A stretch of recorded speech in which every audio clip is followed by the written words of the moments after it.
अजं निर्विकल्पं निराकारमेकं निरानन्दमानन्दमद्वैतपूर्णं परं निर्गुणं निर्विशेषं निरीहं परब्रह्मरूपं गणेशं भजेम।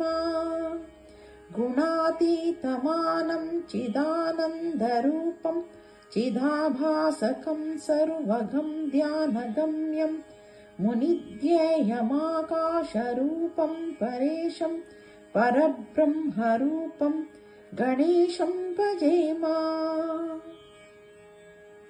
जगत्कारणं कारणज्ञानरूपं सुरादिं सुखादिं गुणेशं गणेशं जगद्व्यापिनं विश्ववन्द्यं सुरेशं परब्रह्मरूपं गणेशं भजेम।